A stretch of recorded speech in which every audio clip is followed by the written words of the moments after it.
This here is the gun sight from a tail gun of a B-17F heavy bomber as used over Europe in 1942. And this here is a gun sight from a B-29 heavy bomber as was used over Japan in 1945. You can see there's a dramatic difference in the state of technology between the two. So how did we get from here to here in less than 4 years?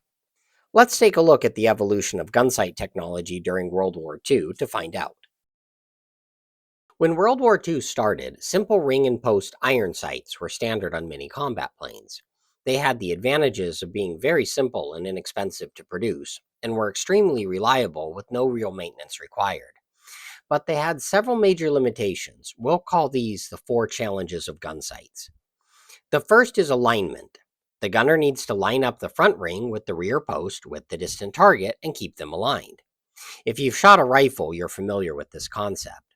But if you've ever shot a rifle at a moving target while galloping on horseback, you can appreciate the challenge this alignment issue presents in an aerial combat situation. The second challenge is focus. Since the eye can only focus at a single distance at a time, you can't have the rear sight, front sight, and target all in focus at a single time. You either focus on the rear ring with the front post blurry, or focus on the front post with the rear ring blurry, or focus on the target with everything else blurry. The third challenge is range estimation, the ability to compare the target to the sight to estimate its range. Knowing the exact range is extremely important because of the fourth challenge, deflection, that is, how far to lead your target. We'll go into detail on this challenge a little later. So how can a gun sight address these challenges? Well, let's look at the first advancement from iron sights, the optical gun sights. Telescopic sights were nothing new. They had been used on rifles since the Civil War, so adapting them for use on aircraft was a logical step. By using a telescope with built-in crosshairs to focus at a target in the distance, the challenges of alignment and focus were resolved. Also, since the crosshair reticle is always a fixed size, the range estimation issue was also resolved, as a gunner could compare the target size to the reticle to estimate range in what is known as stadiometric ranging, which we'll get into a little later. So why didn't telescopic sights get widely adopted? Well, they have one huge problem, which is the need to keep one eye closed and the other pressed up to the telescope. Not so hard for a sniper in a tree, but a much more difficult task for a fighter pilot in a dogfight. Still, telescopic sights saw some use in the war. The Navy's Mark III telescope was used on Dauntlesses, Devastators, Vindicators, Kingfishers, and Buffaloes. The smaller Mark V telescope saw use as a defensive sight on Catalinas. And in a niche application, the P-61 Black Widow used night binoculars to address the unique challenges of night fighting. So the optical branch of the gun sight technology tree turns out to be an evolutionary dead end. The real next step technology was the reflector gun sight. Reflector gun sights were relatively new inventions introduced at the end of World War I and matured during the intra-war period. But the US, being slow to adopt innovations on gun sights, didn't field them until the mid-1930s. The concept is really rather simple. A light bulb shines through a mask and illuminates a reticle image, which is collimated through a series of lenses and then projected onto a reflector glass that the gunner looks through. Collimating light is in some ways the opposite of focusing light.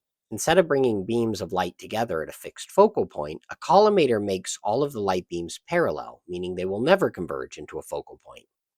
In effect, this is what a camera lens does when you focus at the maximum distance, infinity. Laser beams are a familiar example of collimated light. So technical mumbo jumbo aside, what does this mean? Well, it does mean the first time you look through a reflector gun sight, the optical attributes are a little surprising, just like the first time you see a laser beam. To start off, the reticle image isn't fixed in the center of the reflector glass like you might expect. It moves with your head. It changes size too, bigger when you're farther away, smaller when you're closer. But that's all in relation to the reflector glass, not in relation to what you are seeing through it hundreds of yards away. From that perspective, the reticle doesn't change size or location at all. This makes more sense when you stop thinking of the reticle as a 1-inch ring on a piece of glass a few inches from your face, but rather a gigantic 100-foot wide glowing ring hanging in space hundreds of yards away, a ring that you can only happen to see when looking through the glass. It's even more helpful to think of it as a cone of light with the point at your eye. It's an inch in diameter, 6 inches from your face, 50 feet in diameter at 500 feet, 100 feet in diameter at 1,000 feet, and so on. You can see how measurements like inches and feet quickly lose their meaning here. A better way to describe sizes is in angles, specifically the milliradian or mil. A mil is a unit of angle that is 1 foot at 1,000 feet, 2 feet at 2,000 feet, and so on. You'll see the size of gunsight reticles described in mils for this reason. Mils are the key to stadiometric ranging, that is, comparing the target to the reticle to estimate its range. A target plane with a known 50-foot wingspan that covers half of a 100 mil reticle, or 50 mils, could be determined to be 1,000 yards away. So you can see that the reflector gun sight solves most of the gun sight challenges. It solves alignment, as there is nothing to line up, just a ring to put over the target. It solves focus, since the reticle is focused at infinity, so the gunner's eyes stay focused on the target. It solves range, as stadiometric ranging can be used. And unlike a telescopic sight, the gunner can keep both eyes open and in a comfortable position. Reflector gun sights were used on most combat planes of World War II. The main U.S. fighter gun sights were the N3, used on every Air Force fighter of the war, and some bombers and attack planes as well. The Mark 8, used on nearly every U.S. Navy fighter and most torpedo bombers and dive bombers, as well as the Army P-47s. Later versions of some of these planes, such as Corsairs and Hellcats, used Mark 8s without reflectors that projected directly on the bulletproof windshield. The N9, used on early P-51Ds and P-63s, as well as A-26s. And the L3, used on the P-38Js and P-61s. While reflector gun sights were a major advantage for fighters, they were not exclusive to fighters. Some were used on defensive guns on bombers, including the N6 and N8, both used on various positions on B-17s, B-25s, and B-26s. And the Mark 9, used on Navy Avengers, Catalinas, and privateers. Although reflector gun sights were a major advancement, they didn't solve all of the gun sight challenges. The last and most difficult problem remained to be solved: deflection. In simple terms, deflection is how far you need to lead your target, but there's nothing simple about it. To understand deflection, we need to break it into two components: ballistics and target prediction. Let's start with ballistics. Bullets don't travel in a straight line. They drop with gravity. How much they drop depends on the speed of the platform they are fired from, the orientation of fire relative to direction of travel, and environmental factors like wind and altitude. For a fighter pilot, ballistics are not much of a factor since the guns are always facing the direction he is flying. He only needs to compensate for the bullet drop.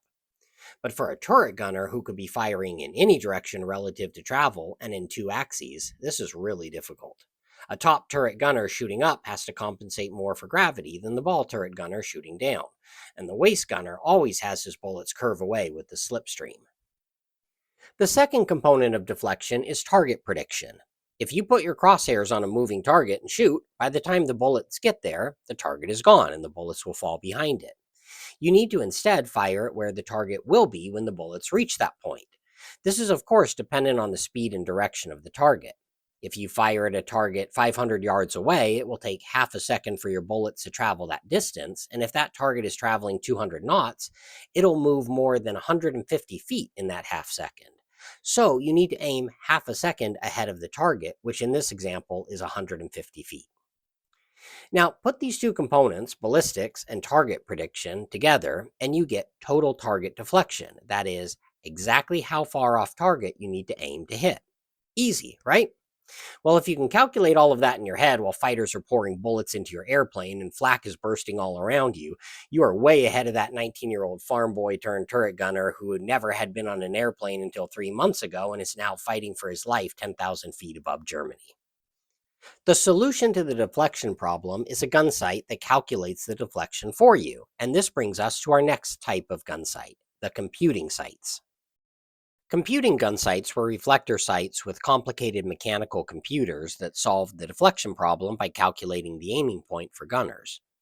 All the gunner needed to do was enter the target wingspan, size the reticle to the target to determine the range, and track the target with the turret. The sight did all the rest and advanced the reticle to the correct location ahead of the target. The Sperry K3 computing site was used in the top turret of B-17s, and an inverted version, the K4, was used in the ball turrets of B-17s and B-24s. The K9 gun sight was just a K3 in two pieces and was used on some B-24 top turrets. The Fairchild K8 was another example of these sights and was used on B-24 and B-26 top turrets. Computing sights were big and complex, but they did solve the deflection calculation effectively. A relative of the computing sight is the compensating sight. Unlike the computing sights, these only compensated out the ballistics, but still required the gunner to estimate target lead. Inputs from the turret provide azimuth and elevation, and the gunner enters in the airspeed and altitude. As ballistics are heavily dependent on the direction of fire, compensating sights were specific to the gunnery position on the aircraft. The K-10 compensating sight was used on the B-24J tail turrets, and the K-11 was used in the nose turret, and the K-13 was used on waist guns of late B-17s. Computing sights were complex machines, too large to be used on fighter planes. Which brings us to our next type of gun sight, the gyroscopic gun sight. Like the mechanical computing sights, the gyroscopic gun sight calculated the necessary deflection. But unlike the computing sights, it does so in a very simple and compact form that can almost be described as elegant. This allowed it to be used on fighter aircraft. The K-14B gyro sight was used on the P-51D and late P-47Ds and was instrumental in their establishing air supremacy over Europe. The gyro sight was easy to use and accurate, and gained the reputation as the ace maker. Gyro sights could also be used on turrets, but did need to have the airspeed and altitude entered by the gunner to allow for correct ballistics when firing in any direction. The Navy's Mark 18 sight was a common gyro sight used on the navalized version of the P-24, the PB-4Y Privateer. The gyro gun sight was so successful that it continued to see use long after World War II ended. So, with the big four gun sight challenges addressed by the gyro sight, what was left to solve for in gun sight design? Well, in a word, pressurization. The B-29 was the first pressurized combat aircraft, and on a pressurized plane, the gunner on the inside must be isolated from his guns on the outside. This brings us to our last step in the evolution of the gun sight, the central fire control system. The B-29 was designed around a central fire control system by General Electric called the Remote Control Turret System, RCT. This system allowed the several reflector gun sights on the plane to control the several remote turrets, all driven by the complex fire control computers. So, as you can see, the less than 4 years the US spent in World War II saw the rapid advancement of gun sight technology, and their evolution serves as a small illustration of all the technological changes storming through the world in the crucible of World War II. Some of the resources referenced in this video can be seen here. If you'd like to learn more about any of the types of gun sights you've just seen, please take a look at my other videos that go into detail on each gun sight. Thank you for watching, and feel free to contact me with questions.